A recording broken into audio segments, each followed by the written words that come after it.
The neighbor. After moving into a small apartment in an old building, Lisa was ready for a fresh start. The place was quiet, a little too quiet, but she appreciated the peace after a stressful move. Her only neighbor on the floor was an older man named Mr. Hargrove. He was reclusive and rarely seen, but she occasionally heard faint sounds from his apartment, muffled footsteps, creaking floorboards, and the occasional murmur. One night, as Lisa was getting ready for bed, she heard loud knocking on her door. She peeked through the peephole but saw no one. Uneasy, she cautiously opened the door to find nothing but the empty hallway. She convinced herself it was just kids playing a prank and went back to bed, but the knocking returned the next night, and the night after that. Each time, the hallway was empty.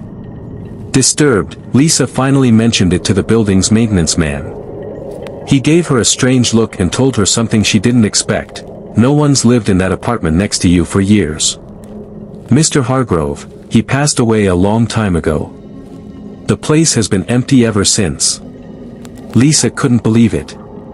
She had heard noises coming from that apartment for weeks, footsteps, the creaking floor, even faint voices.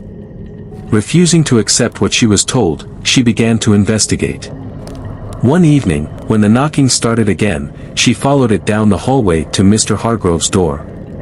Gathering her courage, she knocked. To her surprise, the door slowly creaked open. Inside, the apartment was dark and covered in dust, as if it hadn't been touched in years. Furniture was draped in old sheets, and the air was heavy with the smell of mildew. As Lisa stepped inside, the door slammed shut behind her. The air grew colder, and a soft whisper echoed through the room, "You shouldn't have come." Lisa's heart raced as she looked around, seeing shadows move in the corners of her vision. She rushed to the door, but it wouldn't budge. The whispers grew louder, surrounding her from every direction. In the dim light, she could see the faint outline of a figure, an old man with hollow eyes and a sad expression, standing in the corner.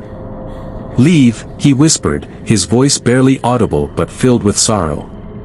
"This isn't your place." Lisa finally managed to force the door open and fled back to her apartment, locking herself inside. The next morning, she packed her bags and moved out, leaving the haunting memories of Mr. Hargrove behind.